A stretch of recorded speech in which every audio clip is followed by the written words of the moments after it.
Good morning, everyone. The committee will come to order. We're meeting this morning to examine the status of the Strategic Petroleum Reserve. We call it the SPRO, or the SPR. I call it the SPRO.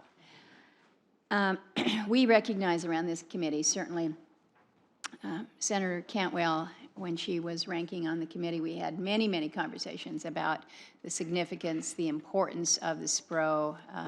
We use a lot of terminology about not using this as an ATM or the piggy bank or the cash mechanism for so many other initiatives. But it seems that we are in a never-ending place trying to educate people about the Strategic Petroleum Reserve. So we're going to continue that education process this morning as we speak about its importance to our national energy security. The SPRO is a vital national asset. It's in a pair of staff reports that we released back in 2015, I argued that it must be maintained in case of supply disruptions and the economic shockwaves that can follow. So it was, we entitled it The Turbulent World in Defense of the Strategic Petroleum Reserve. This was prepared for the committee July 27th of 2015. So was important back then, and 4 years later, it's still relevant. I think we recognize that you don't give up your health insurance policy when you're healthy. We shouldn't give up on the SPRO just because we're producing more oil right now. In fact, I believe the SPRO, the most important strategic energy stockpile in the world, is critical to our American energy dominance. Global energy markets are what I would call systemically volatile. And just to kind of put that in context with a couple examples, and I'll be quick here, but over the past century, we all know here in this country, we all know about OPEC, the Organization for Petroleum Exporting Countries. It's the quintessential cartel, and its mission is to benefit its members by controlling prices.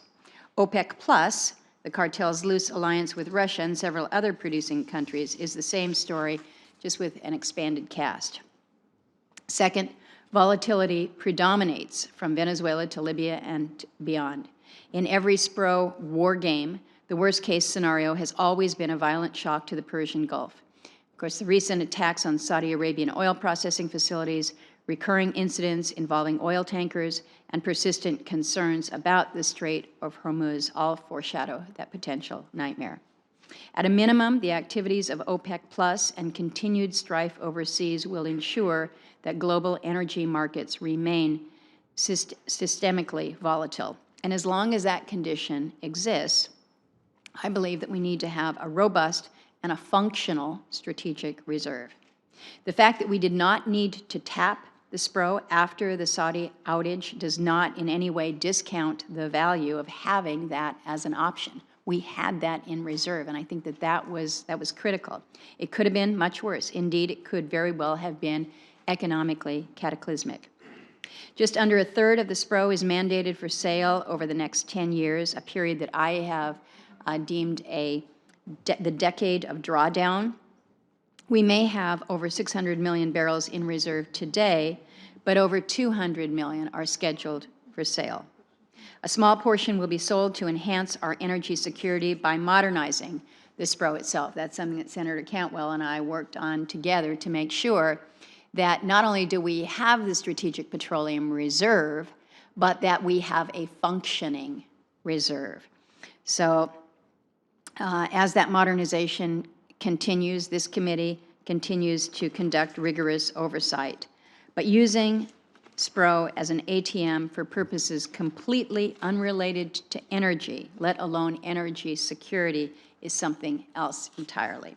So I want to end my comments, thank the panel for being here. I'll make introductions after Senator Manchin's opening statement, but I appreciate the fact that all of you have come to the committee this morning to provide us your thoughts and your expertise.